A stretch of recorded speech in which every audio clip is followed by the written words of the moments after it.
Welcome back to Molt Media.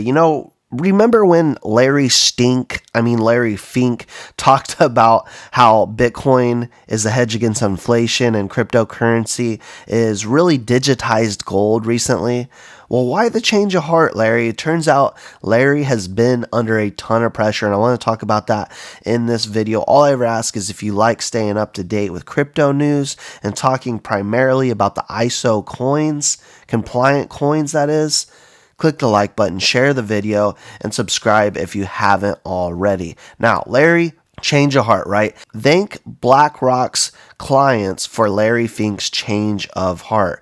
Big shocker, right? Because in 2017, which was just 6 years ago, Bitcoin was an index of money laundering, is what Larry Fink said. But here recently, he says it's an international asset, not based on any one currency, that people can play as an alternative. And if we take a closer look at his exact quote, it's this: instead of investing in gold as a hedge against inflation, a hedge against problems of any one country, or devaluation of your currency, whatever country you're in, let's be clear. Bitcoin is an international asset and it is not based on any one currency, and so it can represent an asset that people can play as an alternative.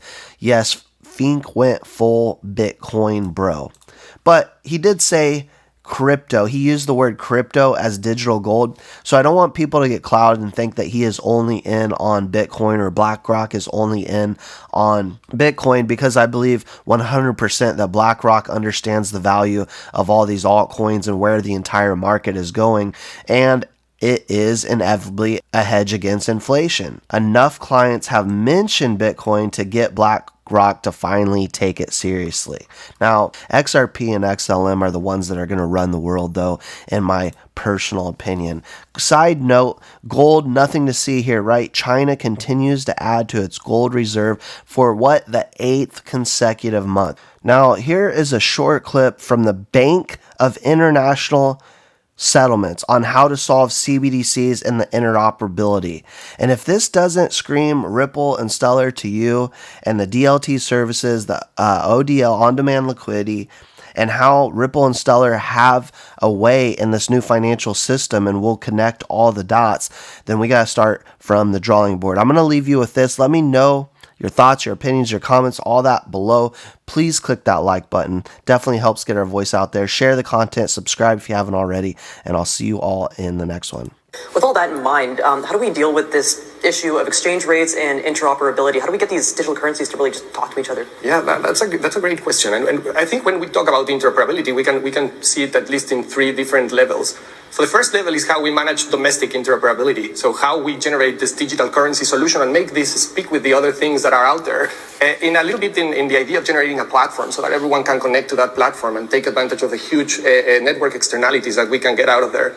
The second level is how do we manage cross-border transactions, even within the same currency, and that presents a certain level of challenges there. But when we talk about cross-currency and cross-border, then we face a completely difficult and different environment, and we can see 3 dimensions here. One is the technical dimension, so how we manage to get a system that speaks in a certain cryptographic language to speak with another that speaks another slightly different language. So that is one level of complexity. We need to get the technologies to speak to each other. The messaging element is fundamental. The second dimension, which is much more complicated to solve. So that one, the first one was the easy one, okay?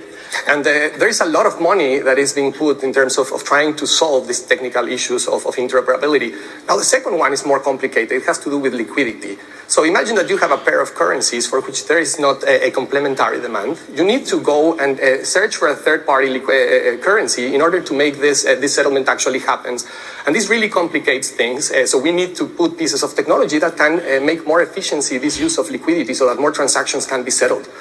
The third dimension, which is even more difficult than the previous one, is how do we manage to get homogeneity in terms of the policy requirements on different countries.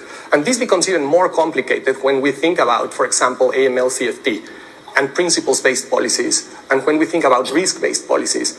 we can code things that are very clearly stated, but when we're talking about principles-based regulation, this thing becomes really complicated, especially in an environment, as Tom said, in which 110 nations might have 110 different ways of looking at this. So we need work in these three dimensions: technology, liquidity, and also, and more importantly, probably in the policy side of things. Think about AML CFT, but also think about privacy. Different countries have very different views on this.